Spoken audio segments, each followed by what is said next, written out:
Ladies and gentlemen, welcome back to another 22 Men in a Ball video. Today I'm going to be going through my European Championship England squad for this summer.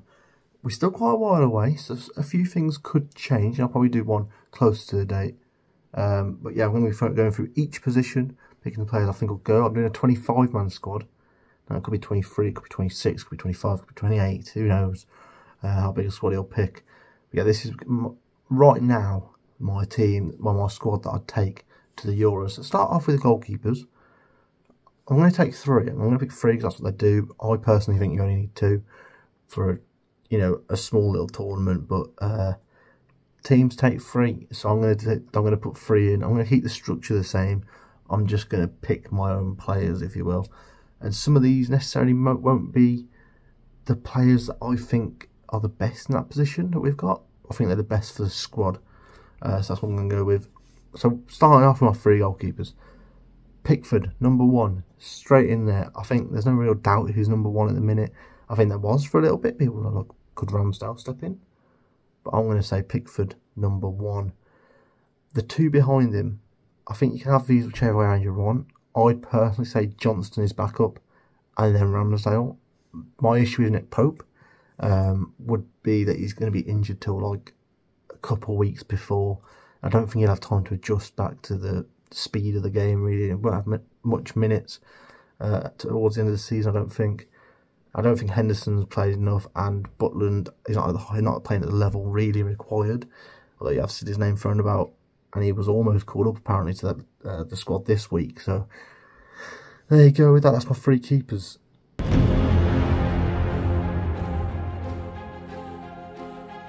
Fullbacks, I've gone a bit weird with it. Like the names you'll expect, but yeah, we'll just get into it. My right backs are Trent and Walker, and my left backs are Luke Shaw and Kieran Trippier. Now, I don't rate Chilwell that highly, so I'm not taking him. James, I just don't trust him. I don't even know if he's going to be fit in time, but I just don't trust him to stay fit. I don't think I've missed anyone out. There's a name that maybe you'll suggest, maybe two names you'll suggest, but they're in another conversation I'm about to have with you.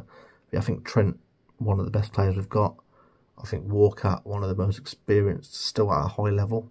Luke Shaw's brilliant for England, and Trippier, you can't not take him. His form's been brilliant. I know he's been injured a little bit.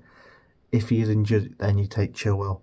But personally, for me, I think Trippier has to be on the plane. I don't know, not necessarily start or play that much. I think he has to be there for experience, for ability. Still, he's still great.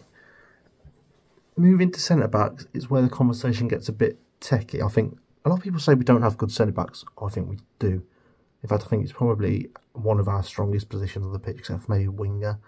So with centre backs, my starting two are Stones, and call me biased, but he's brilliant, Ezri Konsa. I think he just needs to be integrated a bit more into the squad over the next. I think there's two squads before it, maybe just the one. I'm not sure, but we've definitely got like 4 friendlies before it. So yeah, I'd say Stones and Konsa are the starting two. The only issue you've got is Stones does like to push on, and it might leave Konsa a bit, a bit open at the back. But Stones can still play that centre-back role. I think we forget how good he can still be as a centre-back, and not just that centre-back who's like a libero, if you will, if you're an FM player. Backing those two up, I've gone with Maguire and Colwill. Now, Colwill I like. I would have put Ben White as a backup as well, but he doesn't want to play for England apparently. So Colwill can play left back, and I think if you play Trent on the right, you probably do. Well, you could play Colwill on the left. I think that's an option. I think that's a very viable option as well. There's a few shouts that you could put in, like your Dunks. I don't think Dunk should be there. I think the closest person really is Gahey to sneaking in, and maybe Tomori, if you're looking to go down that route. I don't think I've missed anyone else. So Branthwaite, I don't think he's ready yet. I know he's been called up for this squad, but I don't think he's ready to be at the Euros. Maybe the next World Cup you can see Branthwaite going in over like a Maguire or someone like that. Now I've put in a rogue name, and this one I don't mind if he doesn't go. I really like him, but I don't mind. I think he just fills 3 positions and he could be quite vital. I've put in Joe Gomez, and that is my final centre back option. as I said, I don't mind if you put in Gahey over him, if you put in Branthwaite, Dunk, Tomori, any of those names that he can go in over Gomez, that's fine. I just really rate him because I think he covers 3 positions really well. I think since he's come back into the fold at Liverpool this season, he's played more and he's been brilliant. Every single game has been brilliant. He's strong, he's fast, he's agile, he's so aware, and I think he can be a great bit of cover. He probably won't play at all, but he can cover the right, he can cover the left, he can cover the middle. I wouldn't even be shocked if he could cover the 6th row. I don't know. I mean, that's where I would have Ben White if he wanted to play, because Ben White can do all those things probably to a higher standard. Maybe not on the left as well as Gomez can play on the left, but certainly on the right and in the middle. In the middle, I'd probably have Gomez over him, to be fair. And as a 6, Ben White is very much capable. So if he wants to play, Ben White goes there. If not, I'm going with Joe Gomez.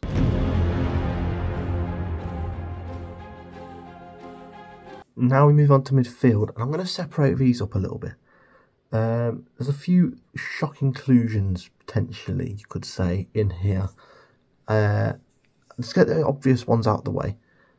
Declan Rice, he goes. Jude Bellingham, he goes. They start, definitely. The rest of them, you can have a debate. But those two have to play, and I think everyone will be in agreement with that. Bellingham, one of the best players in the world. Declan Rice, in his position, one of the best players in the world. And I think just those two alone will help us go so far this tournament. I think the only ones I see with a better squad than us is France. And even them, attack-wise, you could say, except for Mbappe. I know they got Griezmann, but except for those two, I don't see a lot. I'm probably making myself look like an absolute melt right now. Saying that, I'm probably going to get proved wrong. I just can't think of it on top of my head. I know I've got Dembele, hot and cold, Coman, hot and cold. But anyway, back to England. Those two players I've got in, definitely. The other one that's definite for me is James Maddison. I think he has to go. I just realised I've missed someone off the list. Okay, we can adjust it to fit him in. That's fine. That's okay. It's not that deep. It's going to mean one of my players is going to have to leave. So either Joe Gomez or one of the cams that I've got. Okay, never mind. Stupid idiots. So yeah, I don't know if I've just said it, but backing Rice and Bellingham up, however you want to play them, is Conor Gallagher and Kobbie Mainoo. Or Mainoo. I don't know how you say his name properly, but he's brilliant. He's an exceptional player. He's young, so he wouldn't play much. I mean, he could. He's ready. He plays for United. The weight on your shoulders of playing for Manchester United is mental. And at such a young age, everyone's saying he's got the Rooney kind of feel about him. That he's going to be like top, and you can see it. You can see why United fans say it. See why your pundits like Gary Neville's, Roy Keane's say it. He's brilliant. And Conor Gallagher, I think he's a great utility player. I think his work rate is outstanding, and he's got a good technical ability. I don't think he's good enough to start in our first 11, but I think he's good, and I think he can be useful, and we can really utilise everything good about Conor Gallagher. In the 10, if you would like to call it that, I've got James Maddison, and I had Harvey Elliott before I realised I made the grave mistake of somehow forgetting about Phil Foden. I prefer really not to speak. If I speak, I am in big trouble. In big trouble. And I don't want to be in big trouble. So the issue comes now. Would I want Gomez out or would I want Elliott out? I'm going to probably put Elliott out. He hasn't played for England yet so far.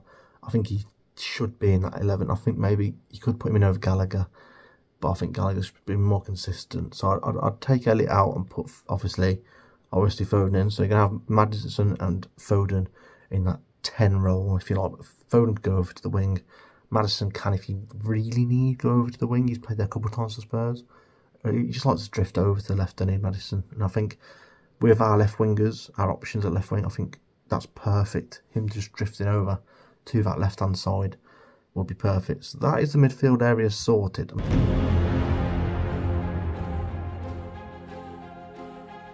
Now right winger, I've got to just give a couple of shout-outs here, or in the wings in general. I'm not taking Grealish and I'm not taking Jarrod Bowen. What? Bro, what are you talking about, man? And that's just because there's not space for him. Well, Grealish there is, but I'll get to that when I talk about the left wingers. We'll start with the right wingers. Bukayo Saka has to go. This is going to cause a lot of debate in the comments, and you're probably going to unsubscribe from me saying this. Yeah, of course. Yeah, of course. Yeah, of course. Yeah, of course. Yeah, of course. Yeah, of course. Yeah, definitely. Yeah, definitely. Yeah, definitely. Yeah, definitely, you know. Yeah, of course. Yeah, of course. Yeah, of course. Yeah, of course. Yeah, of course. Yeah, of course. Yeah, of course. Yeah, of course. Yeah, of course. Yeah, definitely. I mean. Yeah, definitely. Oh, yeah, definitely. I mean. Yeah, definitely. Yeah, of course. Saka for me isn't world class. He's offside, that's the verdict. That's incredibly tight, isn't it? But he's very good without being massively appealing on the eye. Does that make sense? Nope. When I watch Saka, and I'll put Salah in this fold as well, they are brilliant. I mean, obviously Salah is world class. I don't see Saka as world class yet. But they're not overly pleasing on the eye most of the time. Like Saka's a bit boring in terms of he'll get the ball, he'll play it back, he'll be safe. And he's similar to Grealish in that sense, except for Grealish has that bit of a maverick in him that we don't see much anymore, but we did at Villa when he was at my club. But yeah, but Saka has to go and he'll probably start. And I don't mind it if he does. I'm very happy with Saka starting. The alternative is Cole Palmer, who I think has more ability. And I think Palmer has a higher ceiling than Saka, and that's going to sound mental. You're probably not going to agree with me. Football is a game of opinions, and that is why you're allowed to think Saka's better, and that's okay. Yeah, when I watch Saka, I don't see it. When I watch Cole Palmer, I see it. Okay? This is bullshit. Hopefully that makes sense. Left winger is where we come on to Grealish.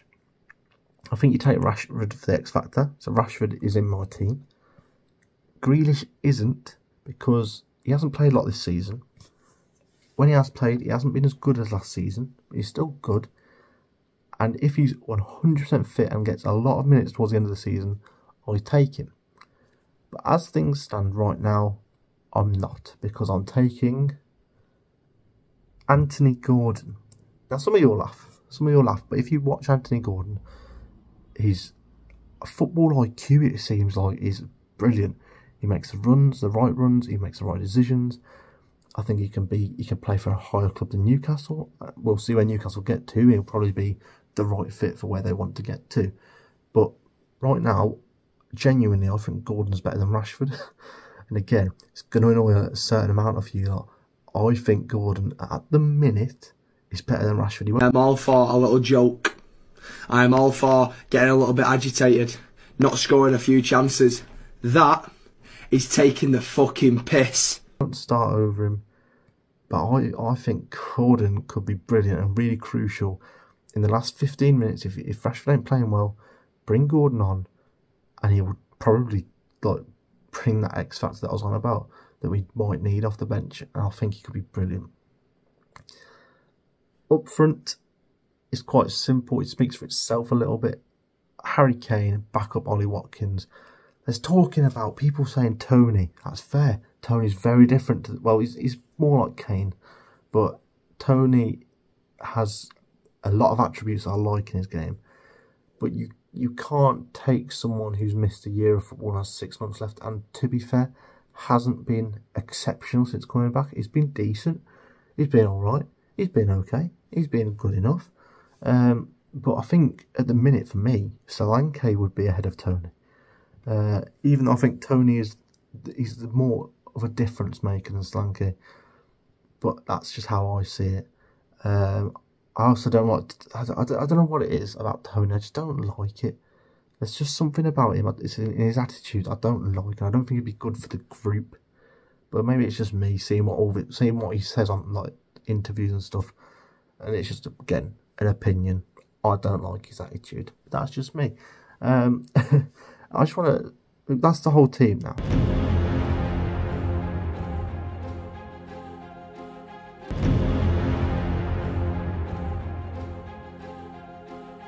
Yeah, I hope you have enjoyed. Leave a like if you have, subscribe if you are new.